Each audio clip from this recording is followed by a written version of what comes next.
সুনানে আবু দাউদের 4875 নম্বর হাদিস আল্লাহর রাসূল সাল্লাল্লাহু আলাইহি ওয়াসাল্লাম বলেন, আম্মা জান আয়েশা রাদিয়াল্লাহু তাআলা আনহা হাদিসটি বর্ণনা করেন। আয়েশা রাদিয়াল্লাহু তাআলা আনহা এসে বলে, ইয়া রাসূলুল্লাহ হাসবুকা মিন সফিয়াতা কাযা ওয়া কাযা। হে আল্লাহর রাসূল, আপনার সব স্ত্রীর মাঝে সাফিয়া দেখতে কাযা কাযা, দেখতে এমন এমন। দেখতে কেমন? ক্বালা গায়রু মুসাদ্দাদিন তা'নি কসীরা। হে আল্লাহর রাসূল, যত স্ত্রী আছে তা'নি কসীরা, সাফিয়া দেখতে সবচেয়ে খাটো। দেখতে কেমন? কথা বলেন। আয়েশা রাদিয়াল্লাহু তাআলা আনহা বলেন, এই কথা যখন আমি বললাম, হে আল্লাহর রাসূল, আপনার স্ত্রী সাফিয়া দেখতে এমন এমন, দেখতে খাটো, আল্লাহর রাসূল সাল্লাল্লাহু আলাইহি ওয়াসাল্লামের চেহারা মুবারক লাল হয়ে গেল। আল্লাহর রাসূল বলল, ইয়া আয়েশা লাকাদ কুলতি কালিমাতান লাউ মুজিজাত বিমাইল বাহরি লামাজাজাতহু। হে আয়েশা, তুমি যে বলেছ সাফিয়া দেখতে এমন এমন, এই যে তুমি তার গীবত করলা, এই যে তুমি তার সমালোচনা করলা, ও আয়েশা, তোমার এই কথাটা আমি আল্লাহর রাসূল যদি হাত দিয়ে ধরে ওই যে বিশাল বিশাল সাগর দেখো, সমুদ্র দেখো, এই সমুদ্রের পানির মধ্যে মিক্স করে যদি তোমাকে দেখাতে পারতাম, লাউ মুজিজাত বিমাইল বাহরি লামাজাজাতহু। তোমার কথাটা এত মারাত্মক কথা, এত জঘন্য কথা রে আয়েশা, এত নিকৃষ্ট কথা, তোমার এই কথার কারণে ওই সাগরের পানি পর্যন্ত দূষিত হয়ে যেত। বলেন নাউজুবিল্লাহ। তাহলে গীবত করা ছোট গুনাহ না বড় গুনাহ? তাহলে গীবত করবেন না গীবত ছাড়বেন? মুখের হেফাজত করবেন নাকি করবেন না? কথা বলেন। আমার প্রিয় মুসল্লিয়ানে কেরাম, সুনানে আবু দাউদের 4878 নম্বর হাদিস আল্লাহর রাসূল সাল্লাল্লাহু আলাইহি ওয়াসাল্লাম বলেন, এই হাদিসটি বর্ণনা করেছেন আনাস রাদিয়াল্লাহু তাআলা আনাস রাদিয়াল্লাহু তাআলা আনহু বলে, আল্লাহর রাসূল মেরাজ থেকে আসলেন। কোথায় থেকে আসলেন? এসে বললেন, হে আমার সাহাবীরা, লাম্মা উরিজা বি মারারতু বিকওমিন। মেরাজের রাতে জিবরিল আলাইহিস সালাম আমাকে কিছু লোকদের সামনে দিয়ে নিয়ে যাচ্ছে। লাহুমা আযফারুম মিন নুহাসিন। আমি লক্ষ্য করে দেখলাম সে মানুষগুলোর নখগুলো তামার তৈরি। কিসের তৈরি? সবাই কথা বলেন, কিসের তৈরি? লাহুমা আযফারুম মিন নুহাসিন, যাদের নখগুলো অনেক বড়, নখগুলো তামার তৈরি। এ তামার তৈরি বড় বড় নখ দিয়ে ইয়াখমিশুনা বুজুহাহুম, তারা তাদের মুখের গোস্তগুলো খামচিয়ে খামচিয়ে উঠিয়ে ফেলছে। ওয়া সুদুরহুম, বুকের গোস্তগুলো উঠিয়ে ফেলছে। এই করুণ দৃশ্য দেখে আমি বললাম, ফাকুলতু মান হাউলাই ইয়া জিবরিল। হে ভাই জিবরিল, এরা কারা? এত মারাত্মক শাস্তি এদের। জিবরিল আলাইহিস সালাম বলে, ক্বালা হাউলাইল্লাযিনা ইয়াকুলুনা লুহুমান নাস। হে আল্লাহর রাসূল, এরা হলো আপনার সেই উম্মত যারা দুনিয়াতে বসে বসে মানুষের গীবত করেছে। বলেন নাউজুবিল্লাহ। তাহলে গীবত করা ছোট অপরাধ না বড় অপরাধ? গীবত করে মানুষ কি দিয়ে? কথা বলেন। বুখারী শরীফের 6052 নম্বর হাদিস, আব্দুল্লাহ ইবনে আব্বাস রাদিয়াল্লাহু তাআলা আনহুমা হাদিসটি বর্ণনা করেন, ক্বালা মাররা রাসূলুল্লাহ সাল্লাল্লাহু আলাইহি ওয়াসাল্লাম আলা কবরাইন। আপনাদের এলাকায় রাস্তার পাশে কবর আছে না নাই? আরে সবাই কথা বলেন না, রাস্তার পাশে কবর আছে না নাই? এবার আব্বাস রাদিয়াল্লাহু তাআলা আনহুমা বলেন, ক্বালা মাররা রাসূলুল্লাহ সাল্লাল্লাহু আলাইহি ওয়াসাল্লাম আলা কবরাইন। রাসূলের সাথে আমরা রাস্তা দিয়ে যাচ্ছি, পাশে দুইটা কবর ছিল। কয়টা কবর? আল্লাহর রাসূল সাল্লাল্লাহু আলাইহি ওয়াসাল্লাম বলে, হে আমার সাহাবীরা, ফাকালা ইন্নাহুমা ইউআযাবান। এই দুই কবরবাসীর কবরের মধ্যে আযাব হচ্ছে। নাউজুবিল্লাহ। এর মানে কি আল্লাহর রাসূল গায়েব জানেন? না, আল্লাহর রাসূলকে জিবরিলের মাধ্যমে জানিয়ে দিলেন কে? ফাকালা ইন্নাহুমা ইউআযাবান। হে আমার সাহাবীরা, এই দুই কবরবাসীর কবরের মধ্যে কি হচ্ছে? আবার বলেন, কি হচ্ছে? তবে ওয়ামা ইউআযাবানি ফি কাবীরিন, নামাজ না পড়ার কারণে আযাব হচ্ছে না, রোজা না রাখার কারণে আযাব হচ্ছে না, হজ জাকাত না দেওয়ার কারণে আযাব হচ্ছে না।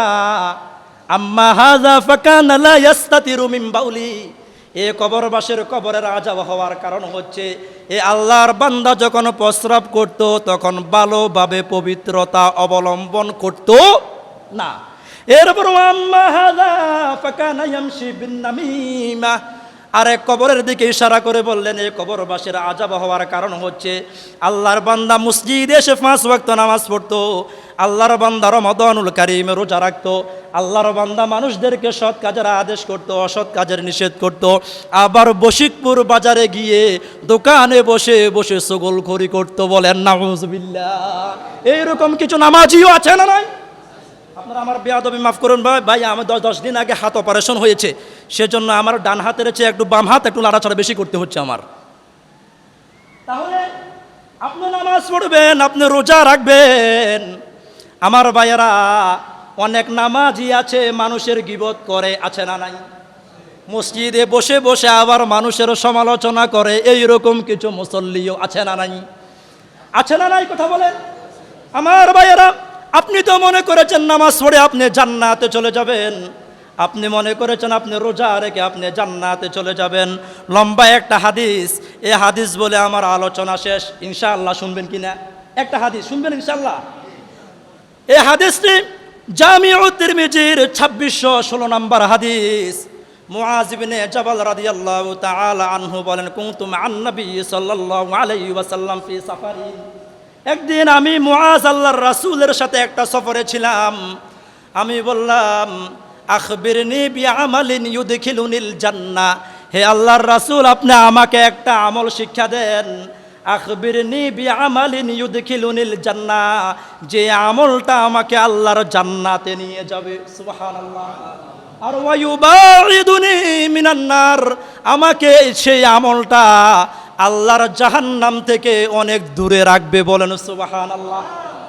আল্লাহ রাসূল বলেন, মুআজ তুমি আমাকে লাকাদ সালতানি আন আযীম, ইয়া মুআজ তুমি তো আমাকে অনেক কঠিন একটা প্রশ্ন করেছো।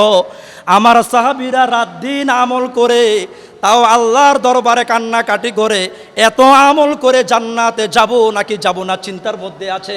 আর মুআজ তুমি কয়টা আমল করে জান্নাতে যেতে চাও? ইয়া মুআজ লাকাদ সালতানি আন আযীম, একটা আমল করে জান্নাতে যাওয়া অনেক কঠিন, তবে ওয়া ইন্নাহু লায়াসিরুন আলা মান ইয়াসসারাহুল্লাহু আলাই, তবে আল্লাহ যদি তার কোনো বান্দার জন্য সহজ করে দেন তার জন্য সহজ। বলেন সুবহানাল্লাহ।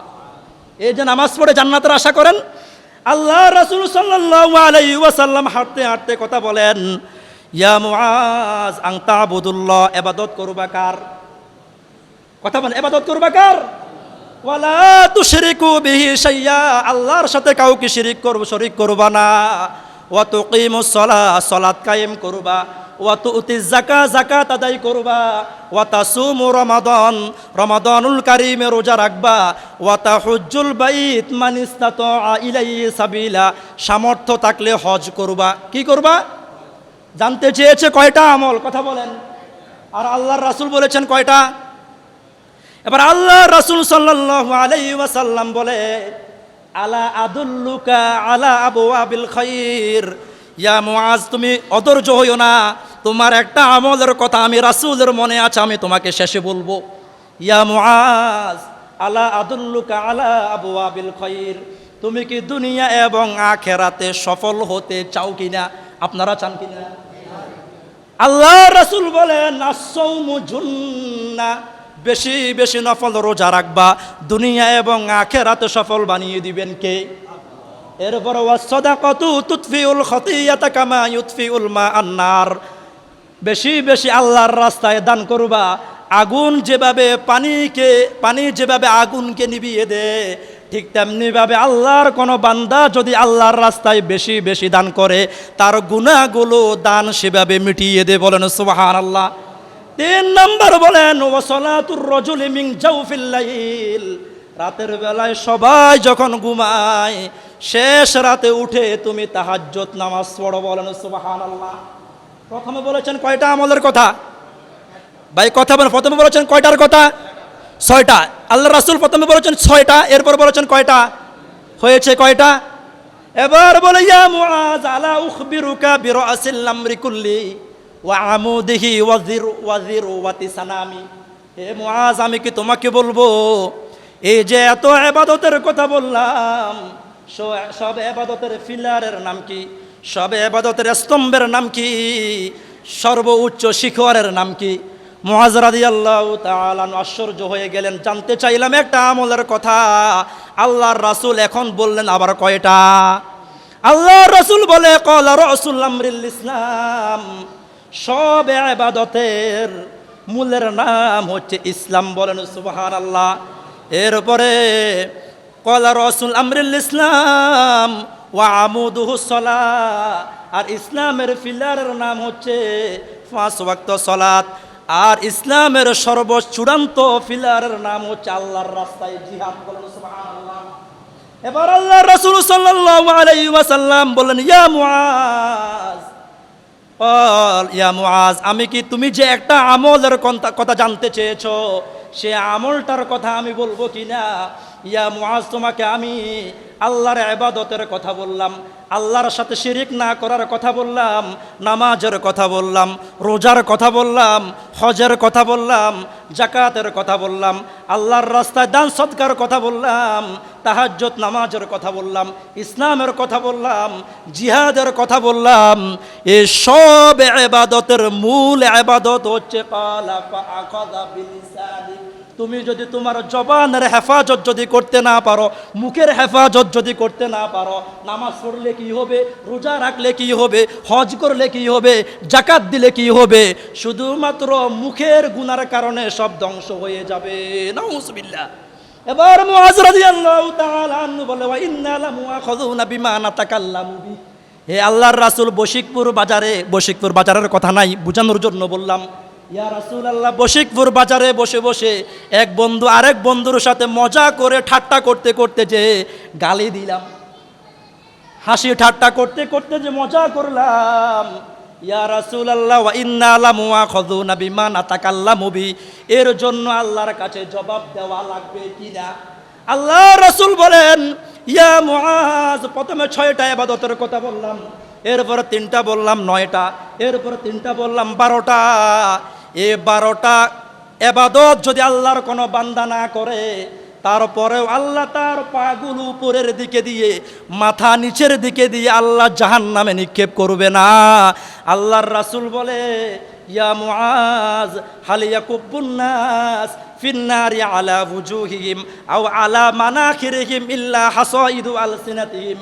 যদি মুখ দিয়ে যা আসে তা করো, মুখ দিয়ে মানুষের গীবত করো, মুখ দিয়ে মানুষের সমালোচনা করো, মুখ দিয়ে মিথ্যা কথা বলো, মুখ দিয়ে মিথ্যা সাক্ষী দাও, মুখ দিয়ে হারাম খাও, আল্লাহর রাসূল বলে নামাজ না পড়লে মাথা নিচের দিকে দিয়ে পা উপরের দিকে দিয়ে জাহান্নামে নিক্ষেপ করা হবে না।